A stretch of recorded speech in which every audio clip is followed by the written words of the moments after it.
Hello दोस्तों, आप सबका स्वागत है सीए फाउंडेशन लॉ के इस सीरीज में, जहां पे हम लोग सेल ऑफ गुड्स एक्ट में 2025 के पेपर को डिस्कस कर रहे हैं। पहला क्वेश्चन 7 मार्क्स का हमारा डिस्कस हो चुका है, जहां पे हमने सेक्शन 21 और 26 को डन कर दिया।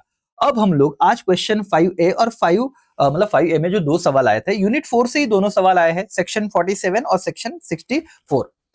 ये जो पेपर में डिस्कस कर रहा हूं, ये सारे के सारे मेन एग्जाम के पेपर है, ठीक है। और इसमें क्वेश्चन भी आपको दिख रहा है, कंसेप्ट भी आपको दिख रहा है, तो आप ही डिसाइड कर लेना कि पेपर डिफिकल्ट होता है कि क्या। पहला लेक्चर आपने देखा रहेगा, ये पार्ट 2 है। चलो दोस्तों, सीधा हम क्वेश्चन पे आते हैं और समझने की कोशिश करते हैं कि क्वेश्चन था क्या सर, इतना डिफिकल्ट था क्या कि बहुत ज्यादा दिक्कत हो जाए करके। अब ये क्वेश्चन जरा ध्यान से देखिएगा, ध्यान से देखिएगा और पढ़ने की कोशिश कीजिएगा। मेन टास्क तो यही है ना। मतलब कितने मार्क्स का सवाल है सर? 4 मार्क्स का सवाल है सर। इतना लेंदी क्वेश्चन है, आधे बच्चों को इंटरप्रिटेशन का बहुत बड़ा टेंशन है। क्या लगता है ना सर कि हमें डायरेक्ट कंसेप्ट पूछो। ये सेल ऑफ गुड सेट का सवाल है, हाँ इधर दिख रहा है, बट इतना सारा कहानी जब लग आता है ना, बच्चा पूरी तरीके से ऐसे हो जाता है कि सर क्या करें। मैं तुम्हें बताता हूँ कि इसमें सीन क्या था। ये देखो, ये देखो। एक व्यक्ति है, P sold antique item to Q for 3 lakhs। Q ने ठीक है, पी ने सोल्ड किया antique item to Q for 3 lakh और क्यू ने पेड किया 2,80,000। पार्टी का नाम दिया है सेलर का पी और जो बायर है उसका क्यू। ठीक है, 3 लाख की चीज बेची, क्यू ने 2,80,000 पेड किया। कितना रुपया बाकी है? 20,000 बाकी है। तो पैसा अगर बाकी है तो ये सेलर कौन सा सेलर कहा जाएगा? अनपेड सेलर कहा जाएगा। इतना बेसिक तो नॉलेज तुम्हें आ ही जाएगा करके। अब ये बहुत शॉर्ट में बता रहा हूं, तो ये शॉर्ट में बता रहा हूं तो तुम्हें बहुत अच्छा लग रहा होगा तुम्हारे दिमाग को, करे वाह कितना भारी सर, आप सीधा क्रक्स बता रहे हो। बट यही तो है। अभी ये मेन पूरे लेक्चर में मैं ये पूरा क्वेश्चन पढ़ने वाला हूं। अब ये पढ़ रहा हो तो आपको भी एग्जाम में पढ़ना पड़ेगा, फिर ये समझेगा कि सीन क्या था। अब ये हुआ क्या, देखो। सो सीन ये था कि 20,000 रुपया 31 दिसंबर को कुछ तो देने वाला था balance amount, but he didn't pay balance amount 20,000 by 31 December. Later his agent came to take delivery, but P बोला, जो सेलर था ने रिफ्यूज, सेलर ने बोला रिफ्यूज कर दिया। तो तुम्हें पूछा है क्या सेलर सही है क्या? बताओ सेलर सही है क्या? अब इतना ही पूछा। अब आपको दिमाग लगाना पड़ेगा कि यहाँ पे 20,000 बाकी था। 20,000 बाकी था तो ये कौन सा सेलर हो गया? अनपेड सेलर हो गया। अब अनपेड सेलर का सेक्शन क्या है sir? Section 47 says that if the seller is unpaid and still in possession of goods, उसके पास पोजेशन है, जो इस केस में था, पोजेशन दिया नहीं था। ओनरशिप समझता है ना, प्रॉपर्टी मतलब ओनरशिप, पोजेशन का मतलब जो, मतलब ये चीज है मैंने दी नहीं बायर को, ये मेरे पास ही है, तो इसका पोजेशन अब माना जाएगा, पोजेशन ही मेरे पास है, वो फिजिकली मेरे पास है करके। तो he can retain them until full price. Retain them मतलब उसके पास रखता है जब तक पूरा प्राइस नहीं आएगा, रख सकता है करके। This is called right of lien. इसी अधिकार को लीन वाला अधिकार, राइट टू लीन कहा जाता है, राइट ऑफ लीन कहा जाता है। लीन कब कर सकता है बंदा? जब गुड्स सोल्ड विदाउट क्रेडिट, है ना, और क्रेडिट पीरियड इज एक्सपायर, और बायर बिकम इंसॉल्वेंट, और सबके बीच में और है, तो इनमें से कोई भी एक चीज मतलब अगर क्राइटेरिया में बैठती है तो वो सेलर जो है वो राइट ऑफ लीन मतलब कर सकता है, उस राइट को एक्सरसाइज कर सकता है। ठीक है, here credit period expired, rupees 20,000 was still unpaid, therefore P is unpaid seller and refuse to deliver is delivery is legally valid। ये देखो, इतना शॉर्ट में मैंने बता दिया। सुनने को कितना अच्छा लगा दोस्तों। चलो आते हैं अब इसी कहानी को, क्योंकि अब मैंने आपको मेन कहानी बता दी। चला पेपर में ऐसे क्या मजे ले रही वो देखते हैं।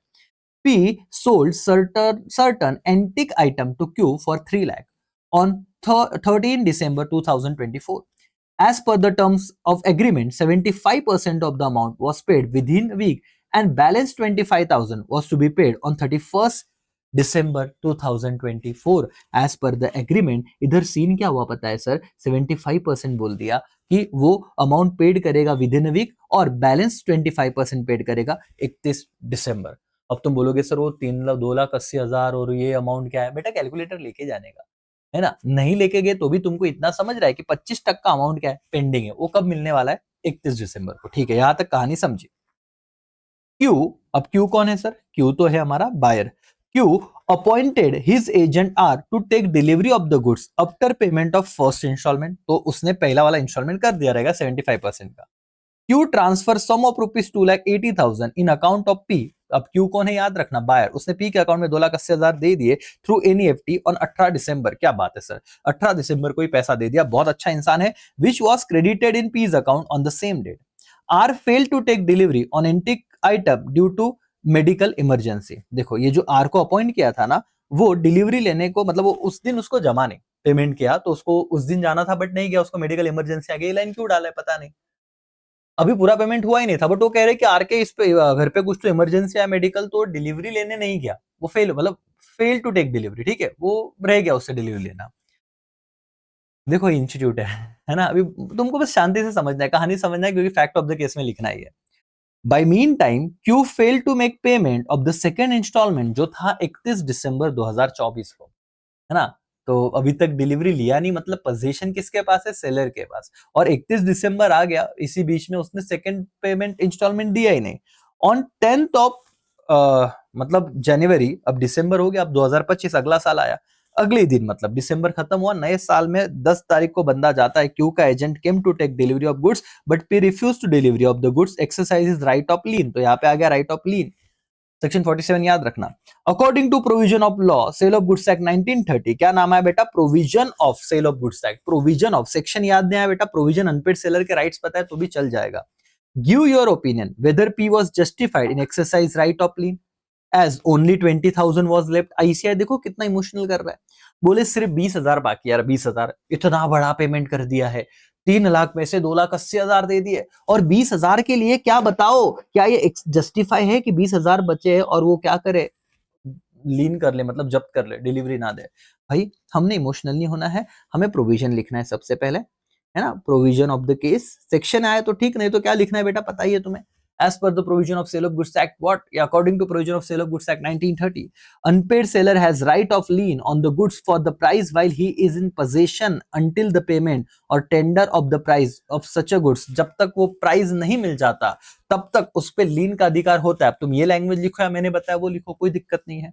It is the right to retain the possession of goods and refuse to deliver them to buyer until the price due in respect of them paid और क्या बेटा टेंडर, कि जब तक वो पैसा नहीं दे देता तब तक उसका अधिकार है कि गुड्स को रिटर्न करके रखे, कौन, seller. Exercise the right of lean, the right can be exercise by him, मतलब कौन, seller, in following cases only, इन्हीं सिचुएशन में वो राइट ऑफ लीन कर सकता है, ओनली, ये बहुत इंपॉर्टेंट है।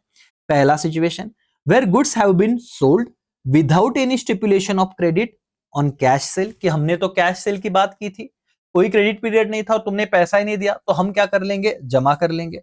और where goods have been sold on credit but term of credit was expire, तो अपना केस सेकंड में आता है कि हमने बोला था कि दो इंस्टॉलमेंट में दे, बट उसने दिसंबर वाला जो लास्ट तारीख का इंस्टॉलमेंट था वो नहीं दिया, तो क्रेडिट टर्म एक्सपायर हो गया।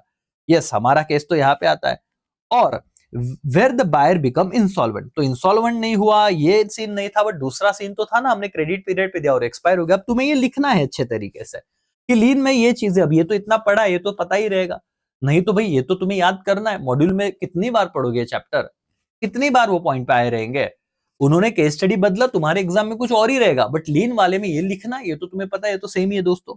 इंस्टेंट केस मतलब क्या, फैक्ट ऑफ द केस कि P still in possession of goods and full price was not paid by Q within the stipulated time। अब ये लैंग्वेज हो गया थोड़ा बहुत, stipulated time मतलब जो बोला हुआ था शॉर्ट में, till 31st December, therefore P is unpaid seller, act can rightfully exercise lien under section 47। अगर 47 का तो ये वाले कुछ इंपॉर्टेंट सेक्शन है, वो तो तुम करोगे राइट ऑफ लीन का, ओके। और conclusion, so even though unpaid amount is only 20,000, P refused to deliver the goods is what राजा, वैलिड, भले अमाउंट 20,000 क्यों ना हो, लेकिन अनपेड सैलरी तो बात खत्म। 10 P is legally justified, exercise right of lien, तो ये पूरा का पूरा आंसर लिखना, ये कंक्लूजन है, ये फैक्ट है, तुम लोगों को मिल जाते 4 में से 4 मार्क्स। ये जो सवाल है ये मेन पेपर का है।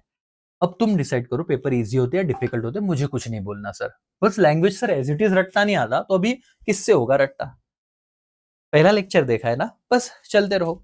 आगे बढ़ेंगे दूसरे सवाल के साथ। दोस्तों ऑक्शन सेल का सवाल है, बहुत ही अच्छा सा सवाल है, इस पे मैं ऑलरेडी डिस्कशन कर चुका हूँ। ये रहा इसका डिस्कशन, जरा आप देखिए। पहला ही लेक्चर मैंने इस पे बनाया था, ये ऑक्शन सेल का पहले कंसेप्ट बता देते हैं ना, तो बाद में थोड़ा इजी हो जाता है और तुम्हें समझेगा।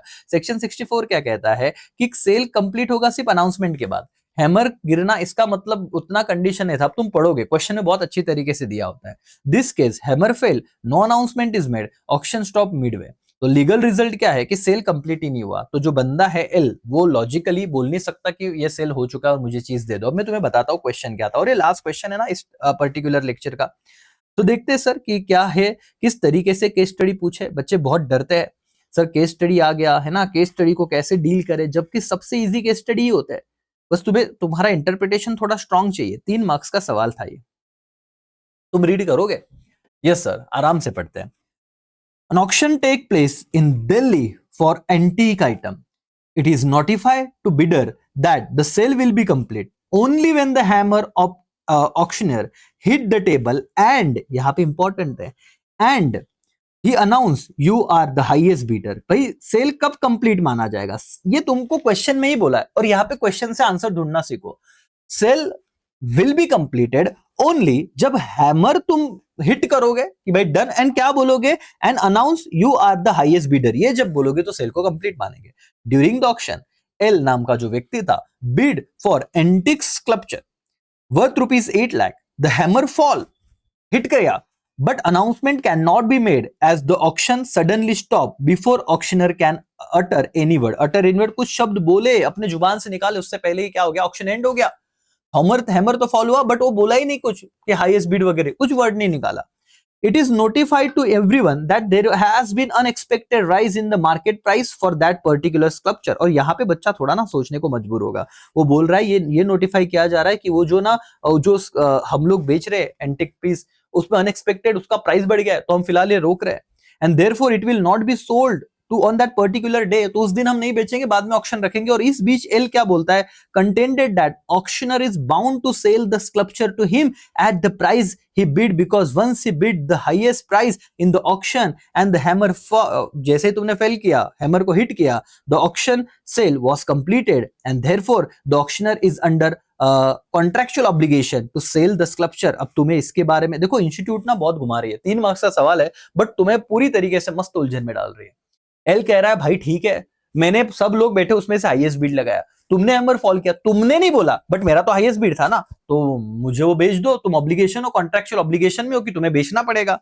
ऑक्शनर डिसएग्री, ऑक्शनर बोला हम नहीं बेचेंगे। तुमको पूछ रहे वैलिडिटी बताओ भाई, एज पर provision of sale of goods act क्या है, और मैंने भी आंसर बता दिया है कि अगर जो रूल है वो रूल है, हैमर फॉल होना चाहिए और अनाउंसमेंट होना चाहिए। अनाउंसमेंट नहीं हुआ, विषय खत्म, ये सेल माना जाएगा नहीं। Legal rule of auction sale section 64 याद आए तो ठीक, नहीं तो एज पर प्रोविजन ऑफ क्या, according to provision of sale of goods act 1930 provide that following rules are regulated the sale by auction. पहला, complete the contract of sale, the sale is complete when the auctioneer announce its completion by fall of hammer or in any other customary manner. Until such announcement is made, the bidder may retract from his bid. जब तक announcement नहीं होती तो bidder भी अपना हाथ पीछे खींच सकता है कि मुझे नहीं खरीदना, ये रूल है। इन द इंस्टेंट केस, मैंने कहा ना ये फैक्ट, ये हो गया प्रोविजन, ये हो गया फैक्ट ऑफ द केस। तो मैं ऐसे लिखना है ना प्रोविजन वगैरह, तो ऐसे लिखो, ये प्रोविजन, ये फैक्ट ऑफ द केस। अभी तुम्हें पता ही है क्या, KL is not complete. Okay, the sale of cluster is to L is not complete as only hammer fall, but the auctioneer did not announce you are highest bidder. ये वाला शब्द वो बोला ही नहीं, अपने मुंह से निकाला ही नहीं, तो इसलिए ये ऑक्शन कंप्लीट नहीं हुआ। Therefore, L claim contending that auctioneer is bound to sell the sculpture to him at highest price bid is not valid. ये वैलिड नहीं है, ऑक्शन सेल कंप्लीट नहीं हुआ था। That's all. 3 मार्क्स का सवाल था, बहुत शॉर्ट में लिखा ICI ने, ICI का ही आंसर है, खत्म। 3 में से 3 मिलेंगे सर। हाँ, ये अरे सजेस्टेड दिखा रहा हूं, मेरा कुछ नहीं है भाई, इंस्टीट्यूट का ही है जो भी है, और तुम्हें आ ही रहा था। लिखो, डरो मत यार, डरो मत। हो गया, ये लेक्चर 2 है हमारा, जहां पे 7 मार्क्स का सवाल वापस डिस्कस किया, 4 और 3। उम्मीद है पहला पार्ट तुम्हें समझा, उम्मीद है दूसरा पार्ट तुम्हें समझा, तीसरे पार्ट में और एक डिस्कस करेंगे। अब तुम्हें पढ़ते वक्त भी ऐसे पढ़ना है बॉस, सारे कंपाइलर हमें किसी ऐप में दे चुके हैं, आपको सही ढंग से दे चुके हैं। अब पढ़ो ना, मतलब ये सेल्फ स्टडी बहुत मैटर करेगा। मैं आके बड़बड़ करूंगा सर, मैं आपको बताऊंगा, बट राजा ये तो हम सेल्फ स्टडी पे भी कर सकते हो और ये ज्यादा रिटेन रहेगा। अब तुम सुनो, लेकिन तुम्हें तरीका समझो। इस तरीके से तुम अगर कर लोगे, सारे पेपर्स एक बार डन कर लोगे, सारे क्वेश्चंस हो जाएंगे, मॉड्यूल पढ़ चुके हो, और क्या करने की जरूरत है? अपने आप को ओवरबर्डन, ओवर स्ट्रेस मत करो, आराम से करते रहो, चीजें सही होगी करके। चलो यहीं पे रुकते हैं। बाय, टेक केयर, जय हिंद, जय भारत।